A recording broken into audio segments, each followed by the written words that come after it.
नमस्कार साथियों, स्वागत है एक बार फिर से नए वीडियो सेशन में। दोस्तों, साइकोलॉजी, हिंदी और संस्कृत की हमारी जो कक्षाएं चल रही हैं, उम्मीद करता हूं कि आपने वो सभी कक्षाएं देख ली होंगी। इसी बीच साइकोलॉजी का एक पार्ट जो कि क्रियात्मक अनुसंधान और आरटी 2009 के नाम से जुड़ा हुआ है, उसकी हम प्रीवियस ईयर क्वेश्चंस की चर्चा करने वाले हैं। तो दोस्तों, चैनल पर नए हैं तो चैनल को सब्सक्राइब कर लें। वीडियो अच्छा लगे तो वीडियो को लाइक भी कर देना। तो बिना टाइम बर्बाद के शुरू करते हैं। पहला क्वेश्चन, अनुसंधान जो सामाजिक समस्या से संबंधित होता है तथा विद्यालय की जनशक्ति के द्वारा विद्यालय में क्रियाकलापों के सुधार हेतु संचालित किया जाता है, क्या कहलाता है दोस्तों? तो वह कहलाता है क्रियात्मक अनुसंधान। निम्नलिखित में से कौन सा अनुसंधान स्टीफन कोरे से संबंधित है? तो स्टीफन कोरे ने दिया था क्रियात्मक अनुसंधान। शिक्षा में क्रियात्मक अनुसंधान के विकास में किसने योगदान नहीं दिया? तो कूटलेवी ने दिया था, बीआर बकिंगम ने भी दिया था। कोवे कौन आ गया? स्टीफन एम कोरे ने भी दिया था। ये कोवे कौन आ गया? इसने नहीं दिया, तो स्टीफन एम कोवे ने नहीं दिया। निम्नलिखित में से कौन क्रियात्मक शोध से संबंधित नहीं है? क्रियात्मक शोध सिद्धांत निर्माण में सहायता करता है, क्या ये बात सही है? मुझे तो सही नहीं लग रही। यह व्यवहारिक समस्या के समाधान करने में सहायक है, बिल्कुल व्यवहारिक समस्या का तो समाधान करता है। यह त्वरित चिंताजनक समस्या के ऊपर केंद्रित होता है, बिल्कुल। यह रचनात्मक प्रतिक्रिया देता है, जैसे उद्देश्य और प्रणाली में खुला परिवर्तन होना, तो इसमें क्रियात्मक शोध निर्माण में सहायता नहीं करता। ठीक है। क्रियात्मक अनुसंधान के संबंध में निम्न में से कौन सा कथन सही नहीं है? यह अध्यापकों एवं शिक्षा व्यवसाय से जुड़े लोगों के द्वारा किया जाता है, बिल्कुल किया जाता है। यह किसी विशिष्ट समस्या के समाधान के लिए किया जाता है, बिल्कुल किया जाता है। व्यापक स्तर पर निर्णय लेने के लिए सूचना संकलन का कार्य किया जाता है, मेरे हिसाब से तो किया नहीं जाता। स्थानीय स्तर पर रोजमर्रा की समस्याओं के समाधान के लिए क्रियात्मक अनुसंधान किया जा सकता है, बिल्कुल। तो व्यापक स्तर पर निर्णय लेने के लिए सूचना संकलन का कार्य इसमें नहीं किया जाता। अगले क्वेश्चन की तरफ बढ़ते हैं। क्रियात्मक अनुसंधान का उद्देश्य है नवीन ज्ञान की खोज, बिल्कुल। शैक्षिक परिस्थितियों में व्यवहार ज्ञान का विकास, विद्यालय तक कक्षा की शैक्षिक प्रणाली में सुधार। तो क्रियात्मक अनुसंधान का उद्देश्य है नवीन ज्ञान की खोज। देखिए, क्रियात्मक अनुसंधान में नवीन ज्ञान की खोज नहीं की जाती। शैक्षिक परिस्थितियों में व्यवहार ज्ञान का विकास इसमें भी नहीं होता। क्यों नहीं होता? क्योंकि क्रियात्मक अनुसंधान में केवल जो त्वरित समस्याएं आती हैं उनका परिकल्पनाओं के द्वारा निर्माण करके उनका समाधान किया जाता है। तो इसमें ऑप्शन सी राइट होगा। ठीक है। विद्यालय तथा कक्षा की शैक्षिक कार्य प्रणाली में सुधार लाना। क्रियात्मक अनुसंधान के महत्व के बारे में निम्न से कौन सा कथन सही नहीं है? उपभोक्ता ही अनुसंधान करता है, होता है क्या? समस्याओं का हल शीघ्रता से प्राप्त होता है, ये बताइए होता है क्या? समस्याओं का हल अभ्यास में ले आया जाता है और उसका मूल्यांकन नहीं किया जाता, नहीं। सी कथन सही नहीं है। क्रियात्मक अनुसंधान का अर्थ है एक अनिर्देय अनुसंधान, एक अनुप्रयुक्त अनुसंधान, एक शोध जिससे तत्काल समस्या को हल किया जा सके, सामाजिक आर्थिक उद्देश्य के साथ एक शोध। तो एक शोध जिससे तत्काल समस्या को हल किया जा सके क्या कहलाता है? क्रियात्मक अनुसंधान। एक विद्यालय के प्रधानाचार्य द्वारा विद्यार्थियों की विभिन्न संवेगात्मक समस्याओं के कारणों को पहचानने व उन्हें दूर करने हेतु कौन सा अनुसंधान किया जाता है? क्रियात्मक अनुसंधान। क्रियात्मक अनुसंधान में क्रियात्मक उपकल्पनाओं का निर्माण समस्याओं के कारणों पर आधारित है, बिल्कुल, ये सही कथन। क्रियात्मक उपकल्पनाओं का निर्माण तर्कयुक्त विवेक पर आधारित है, नहीं भाई। क्रियात्मक उपकल्पनाओं का निर्माण इस प्रकार किया जा सकता है ताकि उनका सांख्यिकी सत्यापन किया जा सके। यहाँ क्या सांख्यिकी सत्यापन होता है? क्रियात्मक उपकल्पनाओं का निर्माण नहीं किया था, ये तो बिल्कुल ही गलत हो गया। निर्माण तो होता ही है। क्रियात्मक उपकल्पना का निर्माण क्रियात्मक अनुसंधान का सबसे महत्वपूर्ण चरण है। ठीक है, तो पहला हो जाएगा इसमें। वो भी निर्माण समस्याओं के कारणों पर आधारित होता है। निम्न में से शोध का चरण, कौन सा शोध का चरण क्रियात्मक शोध को क्रियात्मक अनुसंधान में आता है? तो क्रियात्मक कौन सा बनाएगा? प्रोग्राम का क्रियान्वयन ही तो क्रियात्मक बनाएगा, तो प्रोग्राम का क्रियान्वयन एवं अंतिम मूल्यांकन। निम्न में से कौन सा चरण शोध को, वही क्वेश्चन रिपीट हो गए, प्रोग्राम का क्रियान्वयन एवं मूल्यांकन। दोस्तों, बहुत इंपॉर्टेंट क्वेश्चन है, मगर एक भी बार नहीं जाएगा, आप टेंशन मत लीजिए, पढ़ते रहिए। वैज्ञानिक अनुसंधान करने की दिशा में निम्नलिखित से कौन सा कदम सही नहीं है?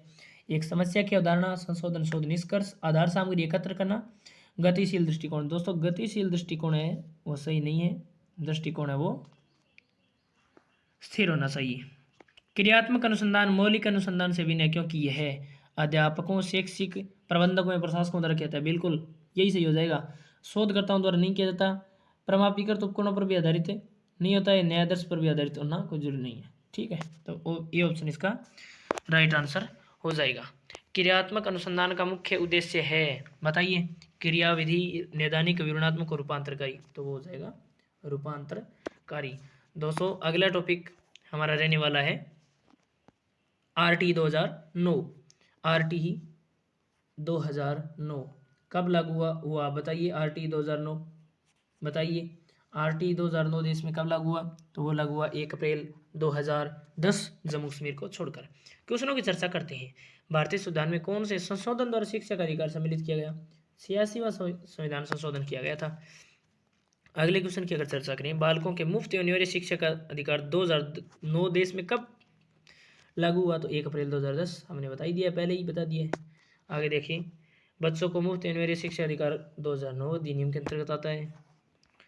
ठीक है, 1 अप्रैल 2010 को जम्मू कश्मीर को छोड़कर संपूर्ण देश में लागू हुआ।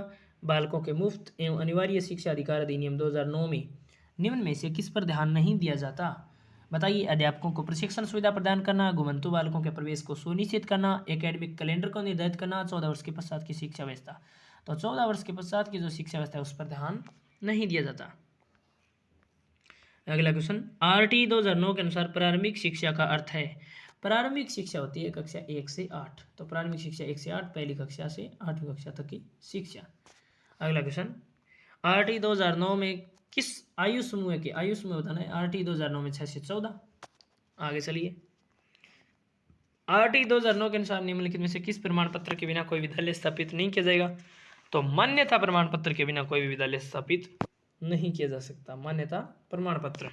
आगे चलिए, ठीक है, किसी भी मान्यता प्राप्त बोर्ड से मान्यता लेनी होगी। निःशुल्क एवं अनिवार्य शिक्षा का बालकों का अधिकार 2009 के अंतर्गत किसी भी अध्यापक को किस कार्य में नहीं लगाया जा सकता? 10 वर्ष पश्चात होने वाली जनगणना में, आपदा राहत कार्य में, चुनाव संबंधी कार्य में, पल्स पोलियो कार्यक्रम में। ध्यान रखने वाली बात यहाँ ये है कि इन सभी कार्यों में तो लगाया जा सकता है, 3 कार्यों में, जबकि पल्स पोलियो कार्यक्रम में शिक्षक को नहीं लगाया जा सकता। ठीक है, आगे चलिए, शिक्षा का अधिकार अधिनियम 2009 में एक अध्यापक को निम्न में से किस दायित्व को पूरा करना होगा?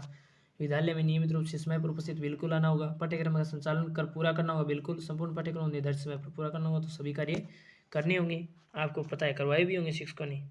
शिक्षा के अधिकार अधिनियम के अंतर्गत निम्न में से क्या शिक्षक के कार्य नहीं माने गए हैं? कौन से शिक्षक के कार्य नहीं माने गए हैं? एक निश्चित समय पाठ्यक्रम को पूरा करवाना, ये तो माना गया है। शिक्षक को खुद को व्यक्तिगत ट्यूशन में व्यस्त रखना, ये बात सही है क्या? नहीं, मुझे तो नहीं लग रही। विद्यालय के लिए नियमितता बनाए रखना, समय का पाबंद, हर बालक की अधिगम क्षमता को समझकर उसकी जरूरत के अतिरिक्त अनुसार उन्हें अतिरिक्त अनुबोध प्रदान करना। तो इसमें हो जाएगा ऑप्शन नंबर बी। ठीक है, शिक्षक को खुद को व्यक्तिगत ट्यूशन में व्यस्त रखना गलत है। शिक्षा का अधिकार अधिनियम 2009 में निर्दिष्ट किया गया है कि कक्षा 1 से 5 तक यदि प्रवेश दिए गई विद्यार्थियों की संख्या 200 से अधिक है तो विद्यार्थी अध्यापक आवश्यक अनुपात होगा 40। कितना अनुपात होगा? 40 का अनुपात होगा। आगे देखिए, RT एक्ट 2009 के अनुसार शिक्षक हेतु प्रति सप्ताह कार्य घंटे, शिक्षक हेतु प्रति सप्ताह 45 घंटे कार्य है। ठीक है, शिक्षा का अधिकार 2009 में एक अध्यापक के लिए न्यूनतम कार्य घंटे 45 घंटे।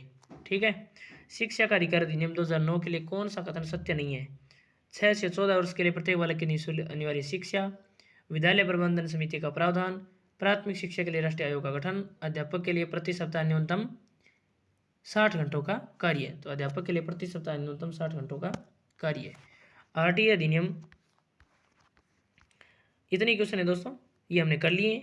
ठीक है, और आगे आने वाली क्लासों के लिए तैयार रहें। तब तक के लिए जय हिंद, जय भारत।